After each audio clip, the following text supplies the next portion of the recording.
This test has 3 parts. In each part, you'll hear a number of different extracts. At the start of each extract, you'll hear this sound. You'll have time to read the questions before you hear each extract, and you'll hear each extract once only. Complete your answers as you listen. At the end of the test, you'll have 2 minutes to check your answers. Part A. In this part of the test, you'll hear 2 different extracts. In each extract, a health professional is talking to a patient. For questions 1 to 24, complete the notes with the information you hear. Now look at the notes for extract 1.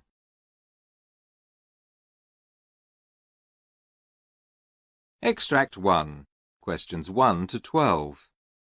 You hear a gastroenterologist talking to a patient called Martin Rush. For questions 1 to 12, complete the notes with a word or short phrase. You now have 30 seconds to look at the notes.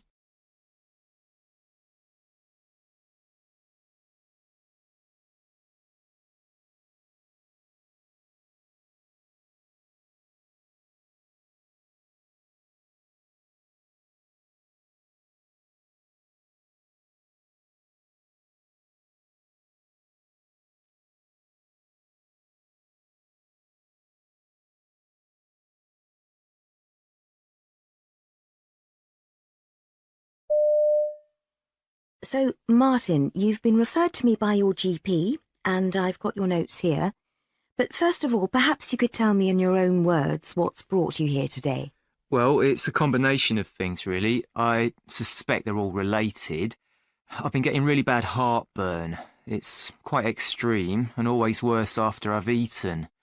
Something else I've noticed is that I sometimes get bile in my mouth, which tastes revolting, and it probably makes my breath smell. It's absolutely disgusting. I seem to be belching and burping a lot too, and I'm full of gas or water or something. I feel bloated virtually all the time. On top of that, it often hurts when I'm swallowing. Something's not right, and it doesn't seem to be improving or going away. Quite the opposite. I can't get comfortable when I'm lying down, so it's affecting my sleep too. Any other symptoms, like diarrhea or sickness? No, nothing like that. And have you been taking anything? Well, I popped down to the local pharmacy and they gave me an antacid, so I've been taking that. I'm trying to eat more fruit and vegetables. I've also made a really big effort to cut down on my alcohol consumption. I don't really know if that's going to help or not. And I find that going for a walk after dinner helps. That way I don't feel quite so bad when I go to bed. Well, it sounds like you've done the right thing in coming to see me. You do seem quite concerned. Well, I am worried. I mean, what if it's an ulcer or something? I would absolutely hate that. I can't stand the thought of not being able to eat properly. I love going out to eat in restaurants, and that would be the end of that, wouldn't it? Not only that, but I don't want to lose a lot of weight and get thin. I've always been quite fit and strong, and the last thing I want is to go all weedy looking. And then there's my job. I work on a construction site and I don't want to have to ask my colleagues to do things for me or depend on them for anything. I'm a project manager, so I can't afford to take time off if I'm ill. Yeah, taking time off work would be a big problem for me. From what you've said, I don't think it'll come to that. Could you look into it, though? I mean, do some tests. I reckon that'd give us a clue as to what's going on. I'm just worried I might need to have surgery. That'd be awful. I'd really hate that. OK, well, I think we're getting ahead of ourselves a bit. Could you just talk me through any major illnesses or accidents you've had in the past?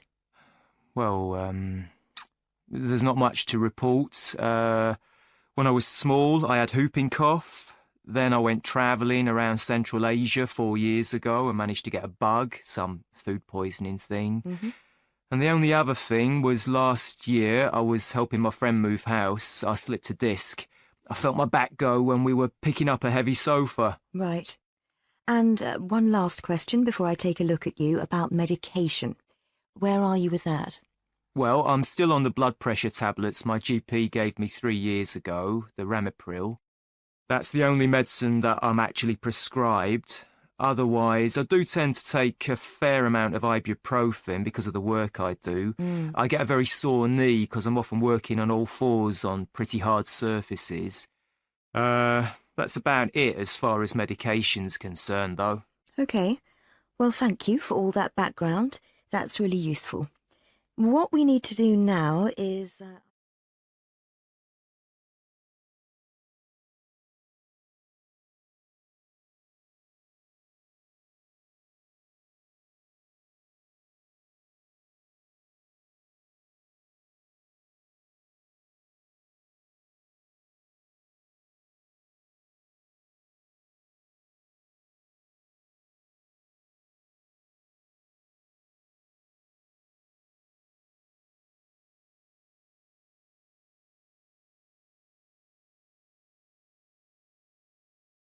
Extract 2, questions 13 to 24. You hear a physiotherapist talking to a patient called Sally Winter. For questions 13 to 24, complete the notes with a word or short phrase. You now have 30 seconds to look at the notes.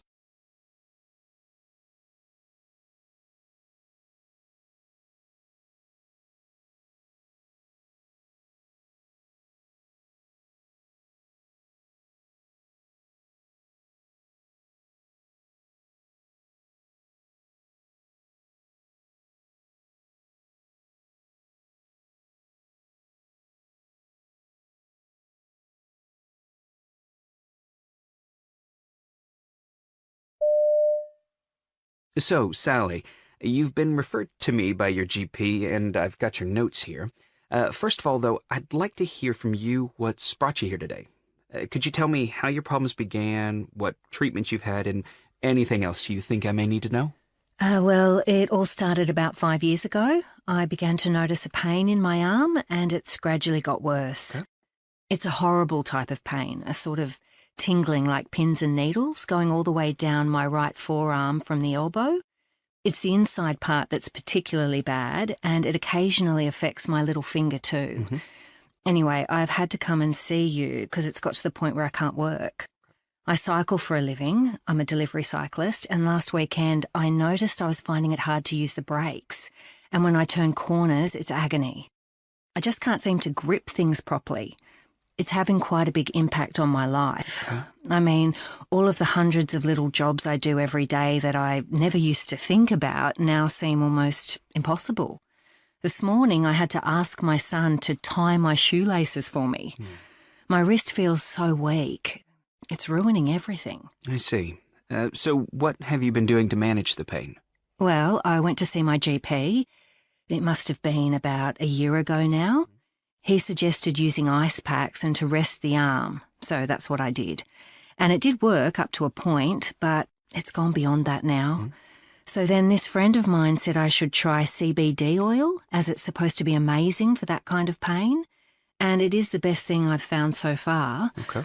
But if I know I'm going to be doing a big job and I need my arm and hand to work properly, I take a Panadol beforehand. I see.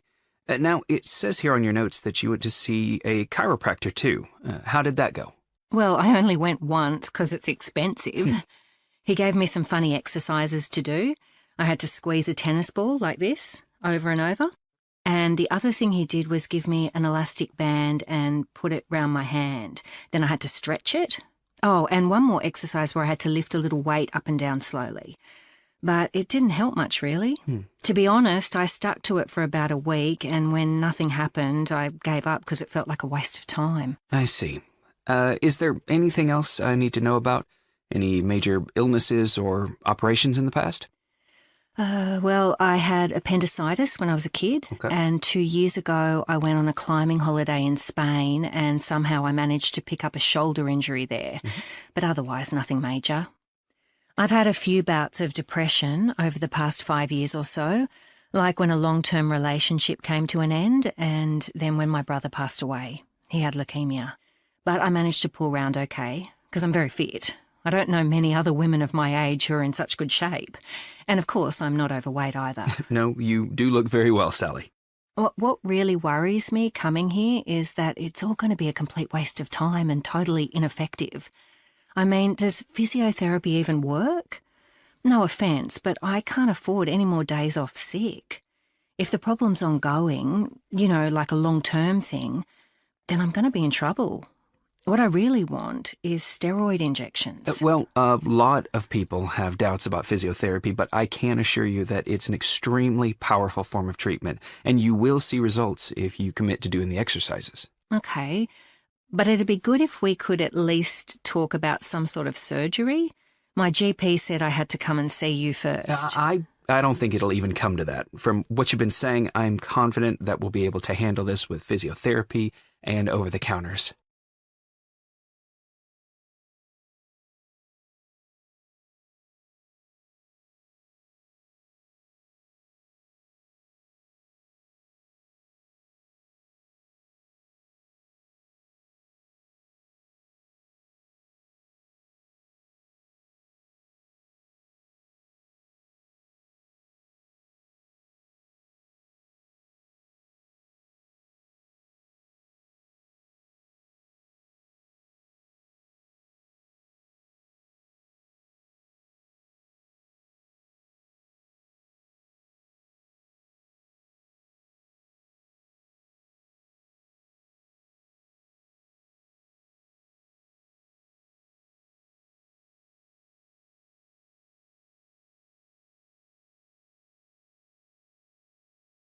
That is the end of Part A.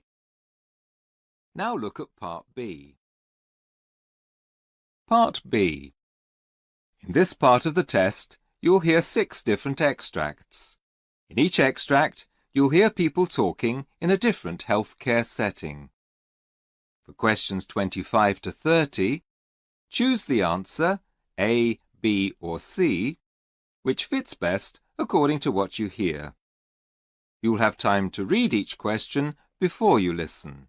Complete your answers as you listen. Now look at question 25. Question 25. You hear a nurse talking to a patient whose 6-month-old baby is having childhood immunizations. Now read the question.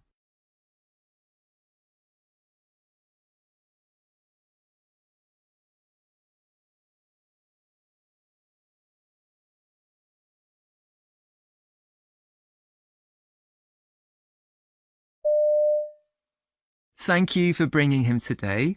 So, he's having the 6-in-1 vaccination, which will protect him against 6 very serious diseases: whooping cough, tetanus, polio, hepatitis B, diphtheria, and Haemophilus B. Now, before I go any further, I'd like to make it clear that there's no risk whatsoever of your baby contracting any of these diseases from the vaccination, as it doesn't contain any live organisms.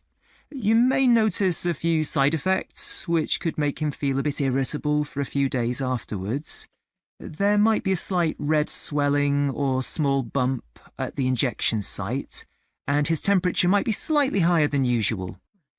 If he develops a fever, keep him cool by giving him cold drinks and removing any heavy clothing. You should contact the doctor immediately if his temperature goes above 39 degrees. This is the first of 3 doses he'll be getting to ensure strong immunity. Each dose increases his immune response, and he'll need all of them. Okay.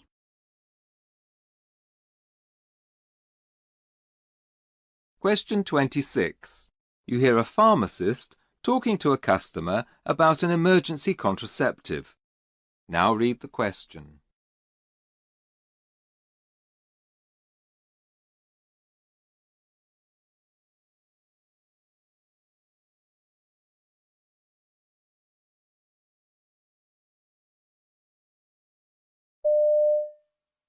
You should take this as soon as possible. It might make you feel a little bit queasy, but if you're actually sick within 3 hours of taking it, you should go back to your doctor as you'll need another dose.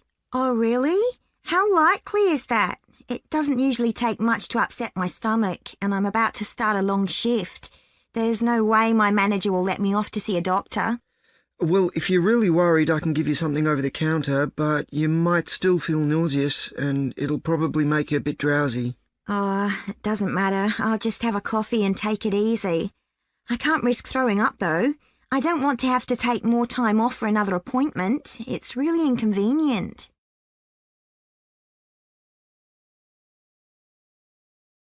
Question 27. You hear a practice manager talking to a physiotherapist who's about to carry out a home visit. Now read the question.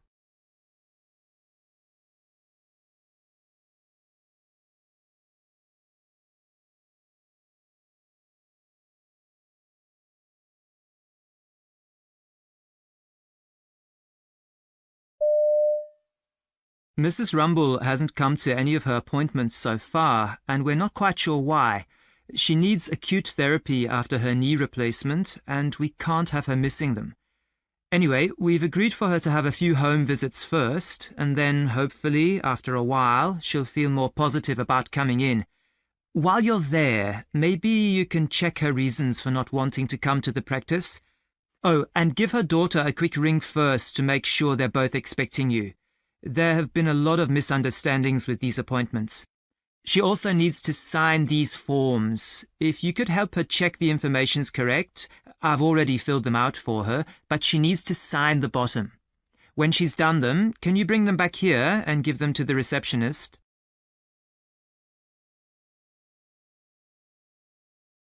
Question 28. You hear an occupational therapist talking to a patient who's recently suffered a stroke. Now read the question.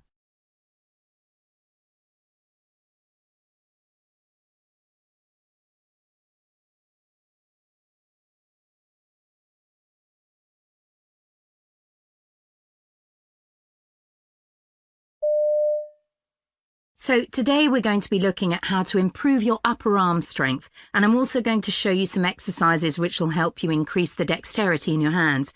Is there anything in particular that's causing you concern or discomfort? Well, my left hand is the main problem. I feel like I can't rely on it. It's all weak and wobbly, and sometimes it suddenly goes floppy, or the muscles will go tight and start twitching and shaking about all on their own. There's nothing I can do about it. I can't grip things properly either, and of course I need the other hand for my walking stick. I really don't want to end up having an accident because I've not been able to pick up a cup of tea or hold on properly to a stair rail or something like that.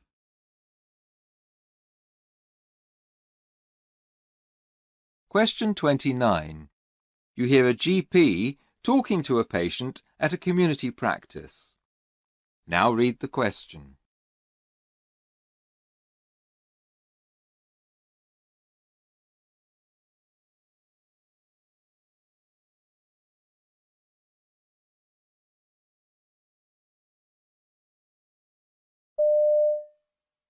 So I understand that my 15-year-old daughter came to see you a few days ago. I don't want to snoop or betray her trust, but I would like to know what the rules or laws in England are regarding confidentiality. I mean, surely as her parent, I'm allowed to know what's going on. Well, under 16s are entitled to come and see us in confidence if they're believed to be competent enough to fully understand the situation. We don't disclose information, even if it's extremely sensitive, unless there's a grave risk of serious harm. But how am I supposed to look after her properly if she's really sick and hiding it from me for some reason? I'm not happy about this at all. I wonder why she's not telling me. We would always encourage a young adult to discuss issues with their parents, but in extreme cases, yes, the law does require us to report information in order to protect the patient.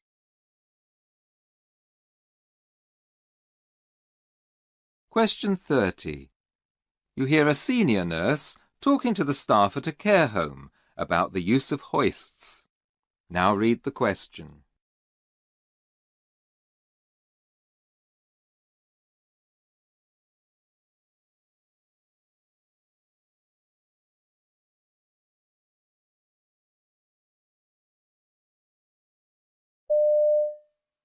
As you can see, we have hoists in all the bathrooms. They are complicated to use and potentially dangerous, so in order to avoid injuries, falls or any distress to patients, the correct protocol must be followed at all times when using this equipment. It's absolutely vital that a handling plan is completed for all patients who need to be moved using this type of equipment. It should detail all of the specific requirements, and by that I mean type of hoist, technique, number of trained handlers required, sling attachment loops to be used, and, where applicable, leg configurations. Everybody should go through this checklist with another member of staff every single time before using one, and nobody is to use one if they haven't attended the relevant course.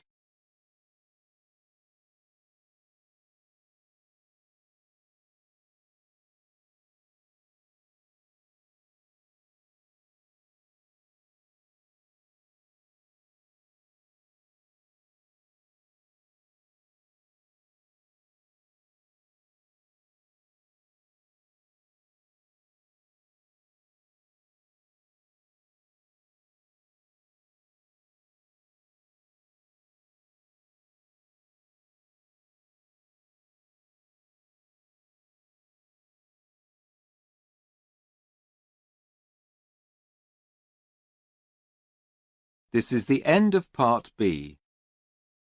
Now look at Part C. Part C.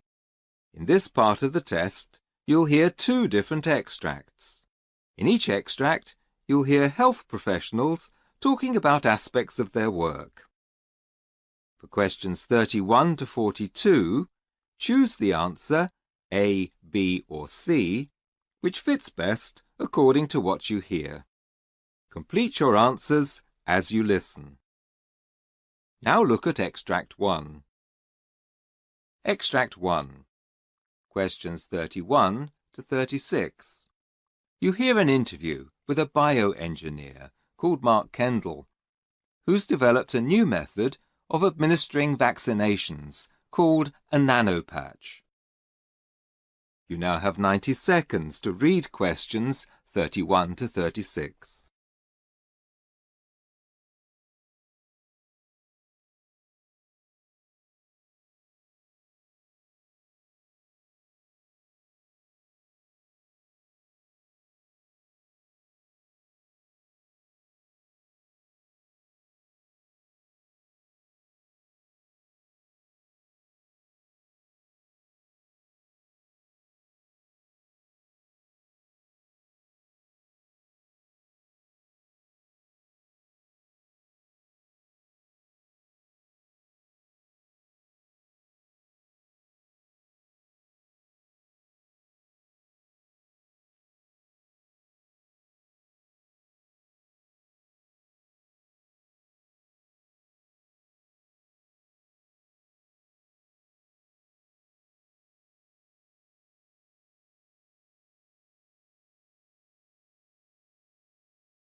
Today I'm with biomedical engineer Mark Kendall, who's developed new technology called a nanopatch for delivering vaccinations.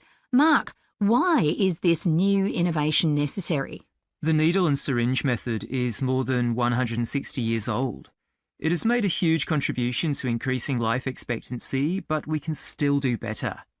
The needle itself causes all sorts of problems. It's estimated that up to 20% of patients in Australia have a phobia of needles and don't get vaccinated against deadly diseases. This means that herd immunity is lowered and people are more susceptible to fatal or life-changing diseases. Not only that, but infections caused by needles are thought to contribute to as many as 1.3 million deaths per year worldwide. So, what exactly is the nanopatch and why does it work so well? It's a very small patch, 1 square centimetre, and it weighs very little. Each one has approximately 20,000 little points, or projections as we call them, on it. It's invisible to the naked eye and covered and sealed with a powder form of the vaccine. It's applied using a reusable spring-operated device, which releases the vaccine less than a minute after it breaks through the tough outer layer of skin and contacts the moisture within it. Afterwards, the patch can be thrown away. It's very effective because the skin contains huge quantities of immune cells. A needle targets muscle, which contains very few. Could you outline the main benefits? Well, the main one is improved immune responses. Vaccines work by introducing an antigen into the body. This is a safe kind of germ that makes our body think it needs to deliver an immune response, so it learns and remembers how to cope with threats. When the real threat, in other words, a disease, arrives, the body can deal with it and eliminate the infection. Now, certain layers of the skin are jammed full of immune cells, and the nanopatch is able to reach thousands and thousands of them within a microscopic area. When my team tested responses to the flu vaccine, they found that a nanopatch required a far lower quantity of the actual vaccine for it to be effective. And what impact would that have in terms of global health? Well, if we can take a vaccine that's currently $10 down to 10 cents, it would be a real game changer for the developing world, simply because it could significantly decrease financial obstacles and be delivered on a far larger scale. It also means that we may be able to develop vaccines which protect against more deadly infections. When we consider the big three, HIV, malaria and tuberculosis, which cause more than 7 million deaths per year, there are currently no effective vaccinations for any of them. I assume that being small must make transporting nanopatches easier. I mean, they must be far easier to transport than a needle and syringe. Ah, yes. Of course, it's far easier to carry hundreds or thousands of tiny, lightweight nanopatches at a time than it is to transport needles or syringes. A car, bike or van isn't always necessary to manage the load. This means we can deliver vaccines far more easily to people in remote areas, and these people often slip through the net. But it's not only the size, the requirement to keep a needle and syringe vaccine refrigerated all the way through from production to when it's administered is known as the cold chain. And as you can imagine, it presents huge logistical challenges in certain parts of the world. If the vaccine is too cold or too warm, it breaks down and is unusable. It's estimated that as many as half the vaccines in Africa aren't working properly due to a breakdown in this system. Because the nanopatch is dry rather than being a liquid, the cold chain isn't necessary. Why did you decide to trial the nanopatch in Papua New Guinea? Well, Papua New Guinea struggles with a lot of the key obstacles to vaccination and reflects the medical and climatic conditions of much of the developing world.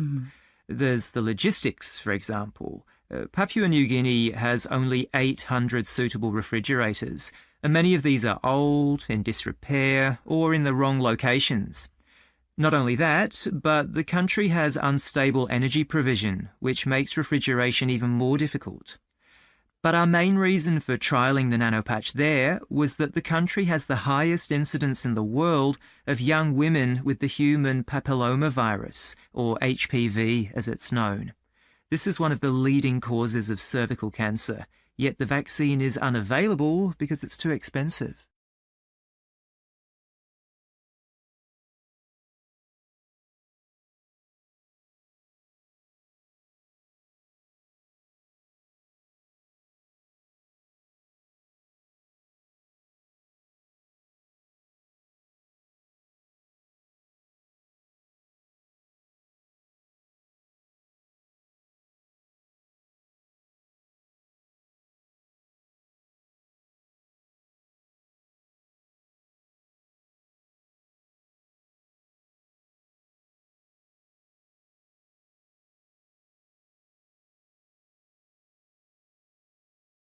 Now look at Extract 2. Extract 2. Questions 37 to 42. You hear a practice nurse called Bruce Wilkins giving a presentation about a project aimed at delaying the onset of dementia amongst older patients. You now have 90 seconds to read questions 37 to 42.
I'm here today to talk about a new project at our practice which we hope will delay or even prevent the onset of dementia in our patients. Dementia is on track to be the deadliest disease of the century, and globally it poses the greatest healthcare and social challenges. A recent study revealed that preserving and improving brain health throughout life could reduce the number of cases by up to 35%. And it was this that prompted us to try something different. The research identified 9 potentially modifiable health and lifestyle factors which can increase or reduce risk. We've decided to take this on board and roll out an inexpensive, small-scale and very simple project. The starting point was to get as many patients as possible to go for a test with an audiologist. Listening to the radio, watching television and picking up meaning in a conversation provide access to a cognitively rich environment. This helps to build something called cognitive reserve, where the brain strengthens its networks and makes it more resilient to deterioration in later life. This explains why the most important risk factor for dementia is having a hearing loss after the age of 45. So, we sent all of our patients over this age a text message giving them information about where they could find a local audiologist. GPs follow this up at their next appointment and discuss the outcome. It turned out that quite a few patients had been struggling with hearing aids, so one of our receptionists was trained to solve technical problems and she helps them get back on track. The study showed that learning new skills throughout life also builds cognitive reserve. Certain activities have been found to offer particularly effective protection because they form and strengthen brain synapses, and I'm convinced that the most efficient two are learning a foreign language or a musical instrument. So the second thing we did was set up 2 free learning groups for anyone over the age of 45. We asked patients to suggest what they'd most like to learn, and then worked out what we could realistically offer at a minimal cost, and we've ended up with guitar and French lessons. They're very popular, and sparked demand for other groups, such as a book club and a model airplane building group. My favourite part of the project is the activity groups run by an ex-GP called George. He's recognised that what's good for the heart is good for the brain. The combined risk factor for dementia of physical inactivity, obesity and hypertension was 9%. George is a very keen walker and organises a group which meets twice a week to walk through the beautiful countryside we are lucky enough to have on our doorstep. The group is very well attended and has revealed many more benefits than we originally anticipated. Not only will it hopefully produce helpful results in terms of physical health, but it's leading to stronger friendships, meaning that those who take part are less susceptible to depression and social isolation, which are also risk factors. That's what I love most about these groups. The benefits are multidimensional. So that's where we are with the project at the moment, but it's forever evolving. We've been contacted by other local practices who are interested in setting up similar schemes and hope that in the future we'll be able to work together in terms of sharing good practice, offering a wider range of groups and building attendance. The next thing on our list is to reduce the number of smokers at our practice. This would lead to huge benefits across the board, so finding an alternative to the usual cessation groups, which are very poorly attended, would be a game-changer, not only financially but practically too. Ultimately, I'd like to see ideas like ours being shared more freely at a national level. We could be missing out on opportunities that would make a huge difference. You may be thinking that the outcomes of our project are unlikely to be dramatic, and the findings of the study are unlikely to be replicated exactly, but because we see the far-reaching effects and terrible strain the disease puts on family, carers and the health service, We believe that even the smallest improvement would significantly benefit our community and potentially our society as a whole. There's nothing to lose, and so far participants have only gained in terms of new skills and friendships. I think the findings revealed in the study tell us it's time we change the way we tackle dementia, or at least try. Otherwise, we risk allowing dementia to shape our society and the course of our lives.